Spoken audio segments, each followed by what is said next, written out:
I have had anxiety since I was a child, almost as long as I can remember. But back in the 90s, I don't remember anyone using the word anxiety, so I was just called a worry wart who occasionally had crazy panic episodes. So it was not really well known or talked about. So yeah, I guess I've had anxiety for as long as I can remember. I remember when I had my first panic attack when I was younger. I was in the car, and all of a sudden I felt that I couldn't breathe, and my mind took over my body, and I physically couldn't breathe. And I started panicking and convulsing, and my heart was racing and palpitating, and my stomach was in knots, and I was hoarse screaming, "I can't breathe! I can't breathe!" I felt a little bit alone in it as a child because I just felt weird and I didn't know anyone else that was kind of suffering from the same symptoms that I was.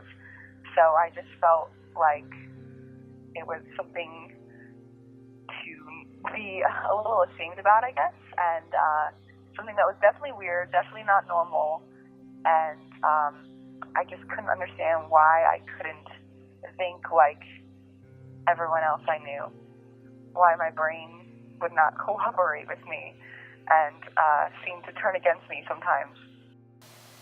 Well, I remember when I was a kid, I could not go to sleepovers because I would have terrible insomnia almost every night for several years. And if I was in an unfamiliar place when I was experiencing insomnia, I was prone to panic attacks. And it would just be chaotic. And so I remember, as a kid, sleepovers, slumber parties are all the rage. So it would be really embarrassing for me to have to decline sleepover after sleepover and try to explain to my friends why it was that I couldn't join them. That it wasn't because I was avoiding them or I didn't want to go or I didn't want to spend time with them. It was just that my anxiety was so bad that it prevented me from being able to experience that. And it was embarrassing, and I don't know if people fully understood the extent, or my friends fully understood why. They just knew that I couldn't go to sleepovers. I think I ever realized that what I am going through would be considered anxiety and having social anxiety and anxiety in general until kind of recently. I always just thought I'm just stressed out or I'm just nervous and it's fine. I don't have anxiety. I don't need to say I have anxiety. It's not that big a deal. My most social anxiety comes out when I feel vulnerable. So anytime I'm asked, like, just in conversation, asked about my family or my nearest and dearest people, I feel my heart beat really hard and my face, I know, turns so red and I start sweating. And then somebody will say, "Why's your face so red?" And then it just gets worse. Because then I'm embarrassed that my face turned red and I just get sweatier. I fear being judged, I think, if I just share with anybody who I'm not very close to. Because I know my closest friends won't judge me for anything I tell them, but I guess anybody else, I have a big fear of being judged, and it goes back to my issue with vulnerability as well, I think. I don't want to open up that much to anybody. I think the first time I experienced signs of depression and anxiety at the same time was in the 7th grade. I was having trouble eating. Everything really upset my stomach. I was restless. I couldn't sleep at night. And as a result of that, I was tired all the time. I was falling asleep everywhere. I would have random panic attacks when things felt like they were spiraling out of control. I feel like I'll be on the edge of tears at all moments, and really anything could set it off. I also did some heavy drinking. That really helps you when you're feeling down because it just numbs you, and that's a great feeling.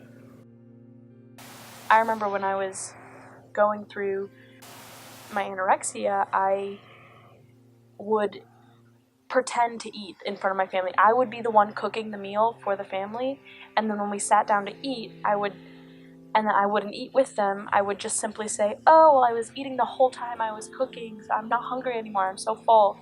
And that was, "Oh, okay, yeah, no problem." And that was it. Easy, end of. I got to avoid their questions.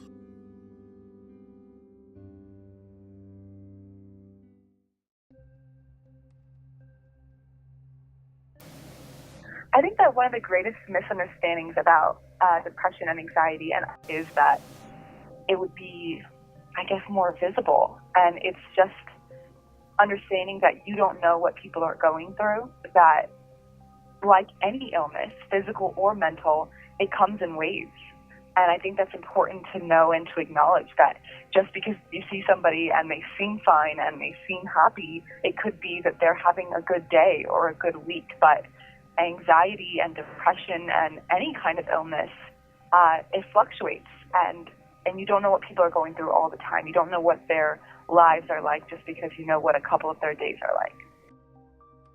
I hope that people are more empathetic and sympathetic and kind and compassionate to people because they don't know what every day is like. They don't know what the low days are like.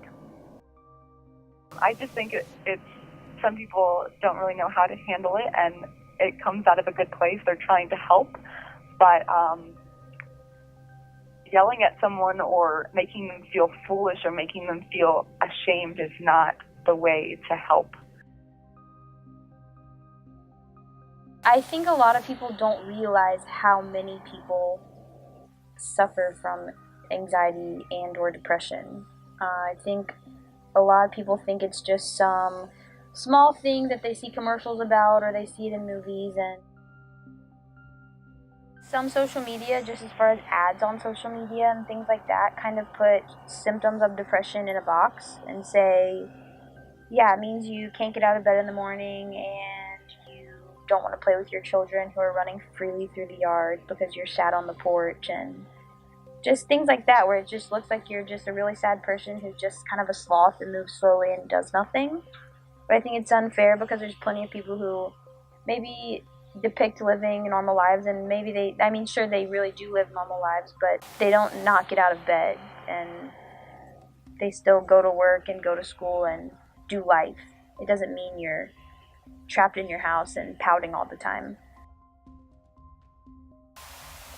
So I think some of the stereotypes with depression are that you can just get over it, that you can just be happy and just put a smile on your face and get over it, or you could be having the best day ever and still, having the best day ever doesn't shake depression all the time. And I think there's this stigma that if you just do things that will make you happy and just stop being angry, just stop having anxiety, just stop being sad, that you just can. And I think the general public just has this idea that you can just turn it off.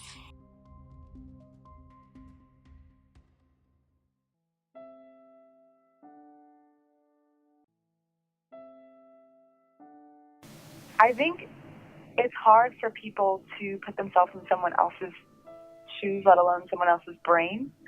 And for people that don't experience anxiety or depression, it's very confusing because you might have times when you are nervous or anxious, and you might have times when you're sad, and you find ways to get over it.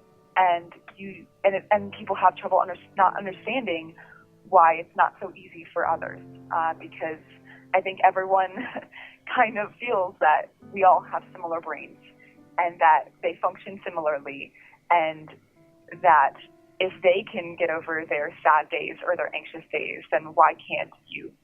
And I just think that we have to realize that we're wired differently, that we have different brains, we have different ways of approaching things, we have different ways of seeing the world and of perceiving that world.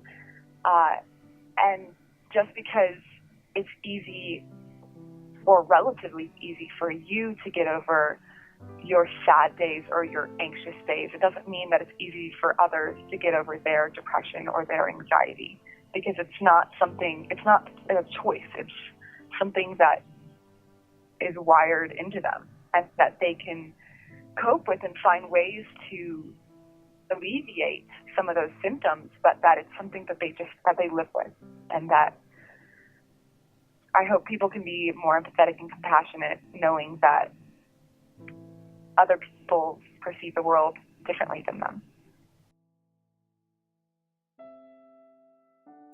I think labels in general, just knowing that people think anxiety and depression is weird and things like that. I didn't want to be in that classification. I didn't want people to think I was weird.